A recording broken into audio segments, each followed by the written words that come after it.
आप लोगों के बैंड बजाना ये रात तक रुकना नहीं चाहिए, बजाओ।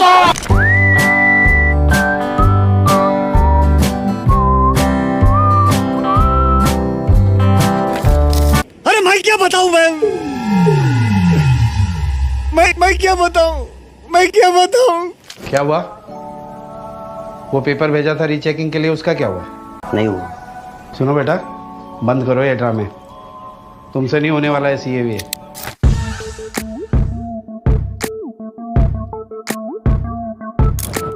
हर साल इंडिया में 3 करोड़ स्टूडेंट्स क्लास 10th और 12th का एग्जाम देते हैं और प्रेशर इतना है कि लगता है कि ये 2 साल जिंदगी का फ्यूचर डिसाइड कर देगा। हाल ही में एक स्टूडेंट ने पोस्ट किया कि नीट प्रिपरेशन में मैं मशीन बन गया और लर्निंग ही भूल गया।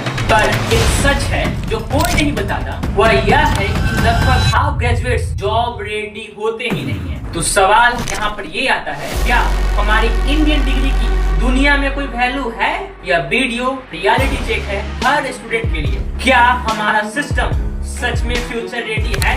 मैं हूं अंकित और आज हम एक्सप्लोर करेंगे इंडिया का एजुकेशन सिस्टम वर्सेस दुनिया के टॉप सिस्टम्स। हमारी डिग्री सिर्फ पेपर है या उनका एक्चुअल कैरियर वैल्यू है? क्या बीए, बीएससी, बीकॉम इंडिया में ही काम के हैं या दुनिया में भी? क्लास 10th और 12th इंडिया में एक बैटलफील्ड बन गया है। स्टूडेंट्स मार्क्स के पीछे भागते हैं पर रियल स्किल सीखते कम है। हाल ही में एक क्लास 12th के स्टूडेंट ने एक्स पर लिखा, मुझे डिजाइन पसंद है पर सब इंजीनियरिंग के पीछे हैं और स्कूल में करियर गाइडेंस ही नहीं है। देखा गया है कि कोटा के कोचिंग इंस्टीट्यूट्स अक्सर प्रेशर बढ़ाते हैं। नीट, जेईई के लिए दिन रात पढ़ाई पर मेंटल हेल्थ पर उसका असर क्या?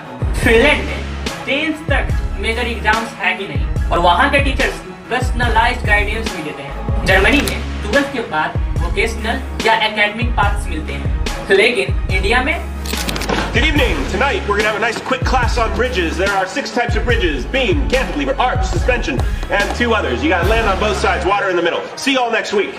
ज्यादातर स्कूल्स में कैरियर काउंसलिंग रेयर है और सिलेबस वही रोड लर्निंग पर फोकस है। जब फाउंडेशन ही रोड लर्निंग और एग्जाम्स पे हो तो क्रिटिकल थिंकिंग और प्रैक्टिकल स्किल्स कैसे आएंगे? कुछ स्कूल्स प्रोजेक्ट बेस्ड लर्निंग शुरू कर रहे हैं पर ये अभी एक्सेप्शन है, मतलब बहुत ही कम स्कूल में ऐसा देखा गया है। फाउंडेशन तभी स्ट्रॉन्ग बनेगा जब हम मार्क्स के बजाय स्किल्स और पैशन पर फोकस करेंगे। आप में से बहुत सारे व्यूअर्स ने शायद बीकॉम, बीएससी या बीटेक कर लिया है, लेकिन जॉब की गारंटी हाल ही में एक बीटेक ग्रेजुएट ने एक्स पर पोस्ट किया है, 85% मार्क्स पर भी कंपनीज कोडिंग स्किल्स मांगती है जो कॉलेज ने नहीं सिखाया। कई इंडियन कॉलेजेस में सिलेबस आउटडेटेड है, डेटा साइंस, एआई जैसा मॉडर्न कंटेंट कम है और इंडस्ट्री एक्सपोजर बिल्कुल ना के बराबर। पर कुछ इंस्टीट्यूट्स जैसे रिस्क लर्निंग और बीआईटी इंस्टीट्यूट पार्टनरशिप ले रहे हैं। चलिए अब वर्ल्ड का टूर करते हैं। यूएसए में स्टूडेंट्स के पास मौका होता है किसी भी स्पेशलाइजेशन में जाने से पहले कि वह उस स्पेशलाइजेशन को एक्सप्लोर करे ताकि उसे समझ में आए कि वह स्पेशलाइजेशन उसके लिए है या नहीं। जर्मनी में एजुकेशन का कॉस्ट बहुत ही कम रखा गया है और साथ ही साथ इंटर्नशिप्स को कंपलसरी बनाया गया है स्टूडेंट्स के लिए।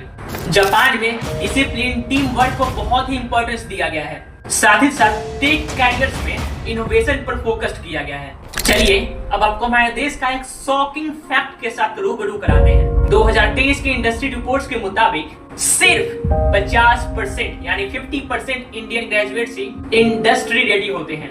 यानी 100 ग्रेजुएट्स में से आधे के पास बेसिक स्किल्स जैसे कम्युनिकेशन, एक्सेल या कोडिंग नहीं होते। कॉलेजेस में इंटर्नशिप्स या प्रैक्टिकल प्रोजेक्ट्स कम होते हैं। कंपेयर दिस टू जर्मनी जहाँ इंटर्नशिप को मैंडेटरी ही किया गया है। हमारे देश में डिग्री तो बनता है पर जॉब के लिए स्किल्स भी चाहिए, वरना बस सिर्फ शादी.com पर प्रोफाइल बनाएंगे। डिग्री तभी वैल्यूएबल है जब उसमें रियल वर्ल्ड स्किल्स जुड़े हुए हो और ऐसा देखा गया है कि इंडिया में कुछ कॉलेजेस इस तरफ बढ़ रहे हैं लेकिन मेजॉरिटी कॉलेज अभी पीछे हैं। इंडियन डिग्रीज दुनिया में कैसे देखे जाते हैं? कनाडा, ऑस्ट्रेलिया जैसे देशों में डिग्रीज को WES जैसे एजेंसी से वैलिडेट करना पड़ता है। कई बार एक्स्ट्रा सर्टिफिकेशंस या ब्रिजिंग कोर्सेज चाहिए। IIM का MBA भी ग्लोबली रिस्ट्रिक्टेड है पर एम्प्लॉयर्स प्रैक्टिकल अचीवमेंट्स और ग्लोबल एक्सपोजर देखते हैं। इंडियन डिग्रीज तभी ग्लोबली वैल्यूएबल है जब आप स्किल्स, प्रोजेक्ट्स और सर्टिफिकेशंस ऐड करें। सिस्टम को ब्लेम करना इजी है पर सोल्यूशन हमारे हाथ में है। आज हम बात करेंगे 6 प्रैक्टिकल सॉल्यूशंस के बारे में। First, online learning. टेक के लिए प्री कोड कैंप या coursera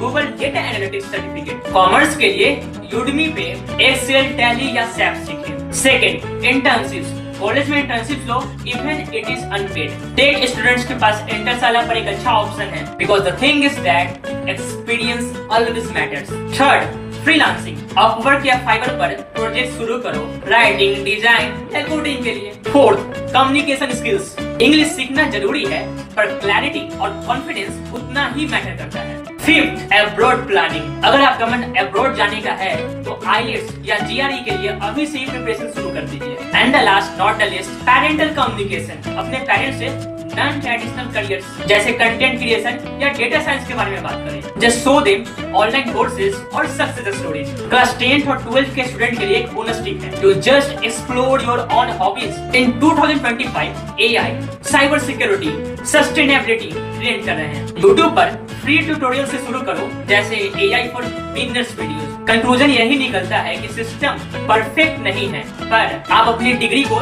स्किल से पावरफुल बना सकते हो। हमारा एजुकेशन सिस्टम फ्लॉड है पर आप पावरलेस नहीं है। स्किल्स और स्मार्ट लर्निंग से आप अपनी डिग्री को दुनिया में वैल्यूएबल बना सकते हो। कमेंट में बताइए आप किस फील्ड से हैं और क्या आप अपनी डिग्री से सेटिस्फाइड हैं। अगर हो तो अच्छी बात है, अगर नहीं हो तब भी कोई बुरी बात नहीं, क्योंकि degrees don't define you, skills do.